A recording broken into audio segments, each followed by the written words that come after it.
আসসালামু আলাইকুম। কেমন আছেন সবাই? আশা করি সবাই ভালো আছেন। আমি আজকে চেইন স্টিচ সেলাই করে দেখাবো আপনাদের। আমি খুব সুন্দর করে একটি ডিজাইন আর্ট করে নিয়েছি ফুল আর পাতা দিয়ে। আর আমি এই ডিজাইনটি সেলাই করব 3টি কালার দিয়ে। একটি হচ্ছে গোলাপি কালার, সবুজ কালার আর হচ্ছে ব্রাউন কালার।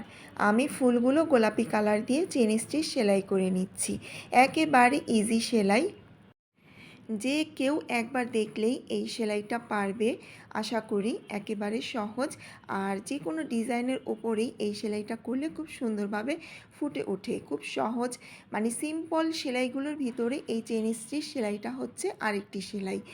আর খুব সহজেই কেউ যদি কোনো ডিজাইন করতে চায়, যে খুব তাড়াতাড়ি খুব দ্রুত কোনো সেলাই করব, কোনো ডিজাইন করব যে কোনো কিছুর উপরে, ড্রেস বা বালিশের কভার বা টেবিলের কভার বা বিছানার চাদর, যে কোনো কিছুর উপরে খুব সহজেই যেই সেলাইটা করা যায় সেটা হচ্ছে ডায়াল স্টিচ বা চেইন স্টিচ। আমার আগের ভিডিওতে আমি দেখিয়েছি ডায়াল স্টিচ সেলাই কিভাবে করতে হয়, আর আজকে আমি দেখাচ্ছি চেইন স্টিচ। আর এই চেইন স্টিচের ভিতরে, এই ডিজাইনের ভিতরে আরেকটি সেলাই আছে, সেটা হচ্ছে ফিশ কাট ভরাট দিয়ে আমি পাতাগুলো ভরাট করব। ছোট ছোট পাতাগুলো আমি ফিশ কাট স্টিচ দিয়ে ভরাট করব, আর বড় পাতা দুটো আমি চেইন স্টিচ সেলাই দিয়ে কমপ্লিট করব। তো আমার ফুল সেলাই করা কমপ্লিট হয়ে গিয়েছে। এখন আমি ডালগুলো সেলাই করছি। ডালের কালার দিচ্ছি হচ্ছে ব্রাউন আর খয়েরি কম্বিনেশনে শেড কালার দিয়ে আমি এই সেলাইটা করছি। আর আমি এই সুতা নিয়েছি ডিএনসি লাচ্ছি সুতা। যে কোনো দোকানে গিয়ে বললেই হবে যে ডিএনসি সুতা। ডিএনসি সুতা দিয়ে সেলাই করেছি আমি শেড কালার দিয়ে। ডালটাও আমি চেইন স্টিচ সেলাই দিয়ে কমপ্লিট করে নিচ্ছি। আশা করি আমার এই সিম্পল ডিজাইনটা সবার কাছেই ভালো লাগবে।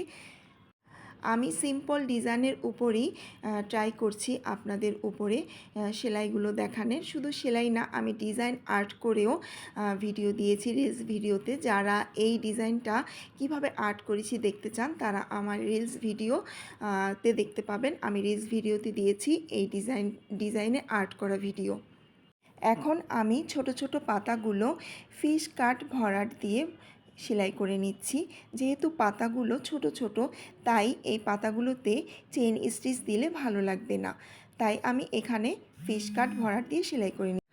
ছোট ছোট পাতাগুলো ভরাট সেলাই দেওয়ার জন্য ডিজাইনটি আরও বেশি সুন্দর লাগবে। এই ডিজাইনের সেলাইটা কমপ্লিট করার পরে অনেক বেশি সুন্দর হয়েছে। সেলাইটা কমপ্লিট হওয়ার পরে দেখতে পাবেন কতটা সুন্দর হয়েছে। আরেকটা বিষয় আপনাদের খেয়াল রাখতে হবে, সেলাই করার আগে যে ফ্রেমটা আমি ইউজ করেছি এই ফ্রেমটা যেন টাইট করে লাগানো হয়।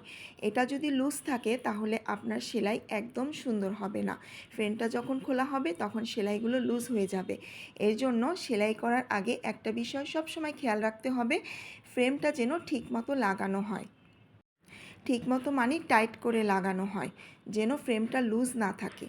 ফ্রেমগুলো সুই সুতা এগুলো যে কোনো মার্কেটে গিয়ে যেসব দোকানে লেস পাওয়া যায় ওই দোকানগুলোতে আপনারা পেয়ে যাবেন।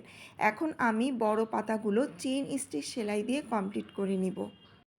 নেক্সটে আমি আপনাদের আরও সুন্দর সুন্দর ডিজাইন আর্ট করে দেখাবো। আরও সুন্দর সুন্দর সেলাই ডিজাইন আপনাদেরকে আমি দেখাবো ইনশাল্লাহ।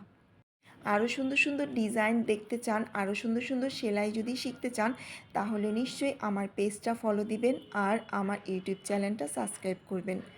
আর ভিডিওটি যদি ভালো লেগে থাকে লাইক কমেন্ট শেয়ার করুন।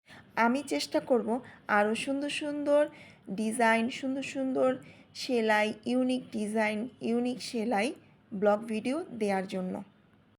আজকে এখানেই ভিডিওটি শেষ করছি। সবাই ভালো থাকবেন, সুস্থ থাকবেন, আমার জন্য সবাই দোয়া করবেন। নেক্সটে আরও সুন্দর সুন্দর ডিজাইন আর ভিডিও নিয়ে চলে আসব। সেই পর্যন্ত সবাই ভালো থাকবেন। আল্লাহ হাফেজ।